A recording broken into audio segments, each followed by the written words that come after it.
I actually did hop on to the stream of what is it, the Tomfoolery Show, because I noticed that he was allowing guests on his stream to talk to Willie Mac from the Willymacshow, because there were just like a couple points. So I don't know if you guys have been following the whole situation with like the Willie Mac drama with Hasan Piker. Basically, Hasan has just been really bad at doing like at doing politics coverage on Twitch. And this has been like an ongoing thing. Basically, like since he's started streaming, he's been bad at doing streams. Bad at covering politics, rather. He's been bad at covering politics. And Willie Mac, one time, I think this was like a year ago, decided to go make a massive video just breaking down all of Hasan's flaws. But that was like old. Like 2 or 3 weeks ago, he then decided to go and make another video because Hasan's just gotten so much wrong over the past year when it comes to political coverage.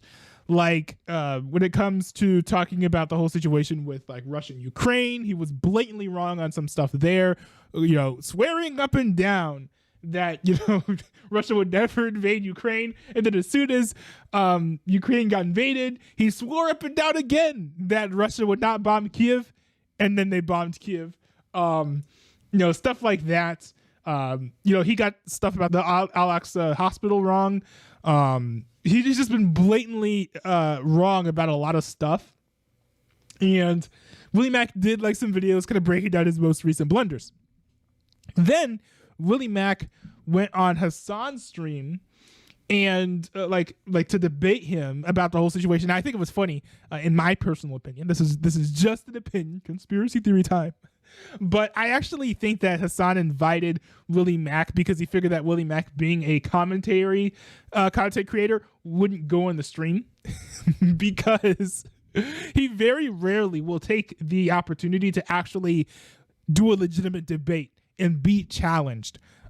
So Willie Mac kind of called his bluff, hopped onto the stream, and the stream was just a mess. You can go watch the whole thing.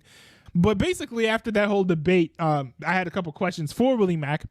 Willie Mac actually happened to be a guest on the Tomfoolery Show, which I was watching. And Tomfoolery had like this little waiting room where you can just like go and join the Discord and talk to the guest. And so I decided to hop in and ask a couple of questions. 3 years ago, a video went viral of a man holding a BLM sign in what was apparently the most racist town in America. The video is 2 minutes long and features people threatening to kill him, calling him the N-word, and Hasan loves it. This is braver than the troops, okay? I'll just say this right now.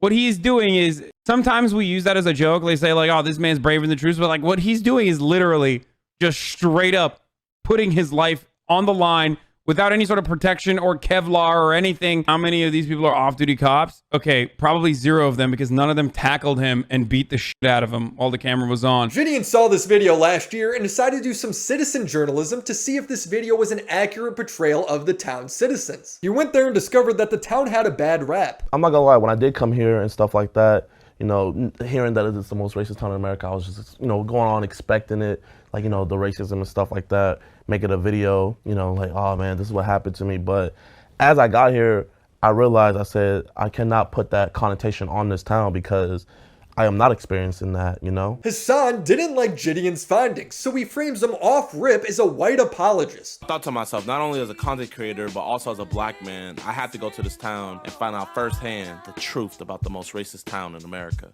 All right, so please tell me he's not going to whitewash this shit, right? Please. So one thing that we need to always establish is that, like, just because a fucking town is racist, one, doesn't mean that they're going to be, like, literally running around and doing hate crimes to every black person they see.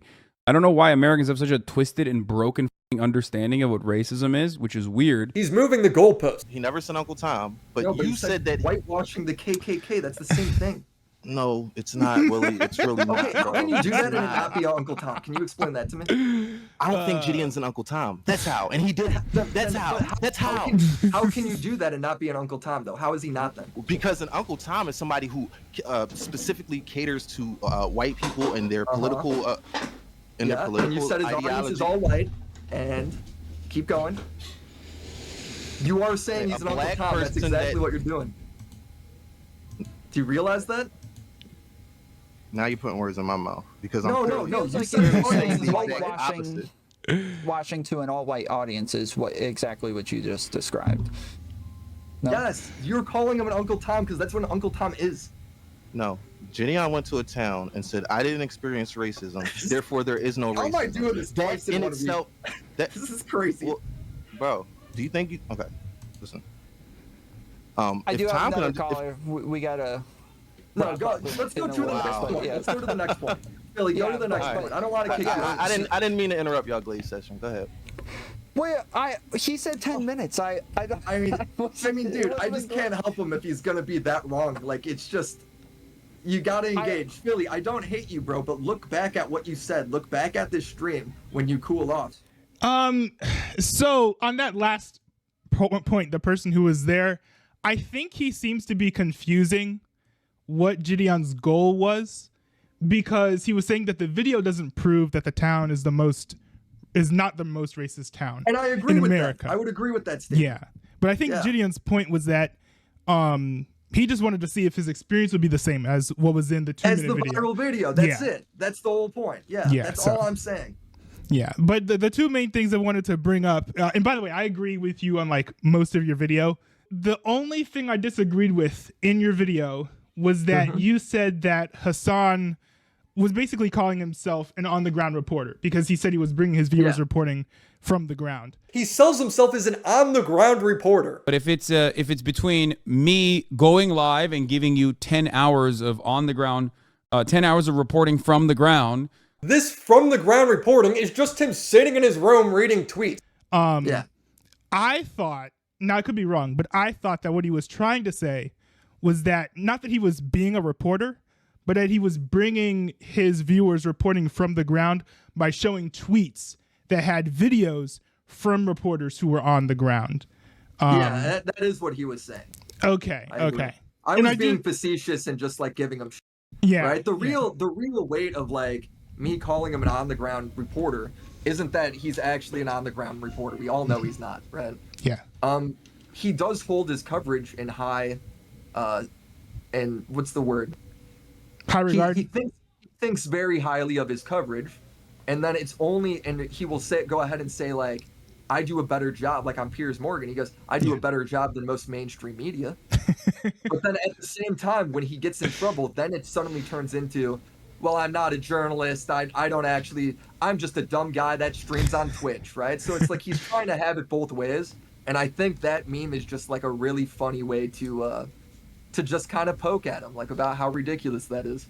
Okay. Yeah. I just wanted to check and see if you were like Yeah, actually being I'm serious. Not actually saying. Okay. I don't think he was necessarily saying he's an on-the-ground journalist, but he holds himself to very high regard, where he might as well be saying that, in my opinion. Okay. You know. Yeah, that was the big question. I had another question, or maybe not a question, but like a point. It was very small. Yeah, sure. But I did think it was funny that Hasan, and I think you played the clip actually. Hasan said that it would have been selfish for him to go on Piers Morgan uncensored, Yeah, and then that's like such a good days clip. later he went on. If it's between me going live and giving you 10 hours of on the ground, 10 hours of reporting from the ground at a critical moment, at a critical time, versus not going live that day just so I can go on Piers Morgan and fucking yell at him, I think it's selfish of me to take the Piers Morgan route. He says that he'd like nothing more than to come on to Uncensored and call me a baboon in a suit to my face. Well, here I am, a baboon, and he can join me now. I'm joined by Hasan. Hasan, thank you very much indeed for coming on. Thank you for having me, Piers. And like nobody mentioned that. I thought that was. I just wanted to make that point because that was funny to me. I mean, if he changed his mind, then whatever. But I think the funniest part from that clip is him being like, I can't go on Piers Morgan because my news coverage is so needed. It's like, no, bro, what are we talking about? I don't know, man. That dude's a fucking clown. Yeah. Well, yeah. Anyways, thanks for Yeah. good thanks for video. coming Good on, video. man. I appreciate it. So that was fun. That was really, really fun. I enjoyed being on the stream. It's definitely the biggest audience I've ever had. But that's basically what I was doing before I hopped onto the stream. So it was a good time for sure.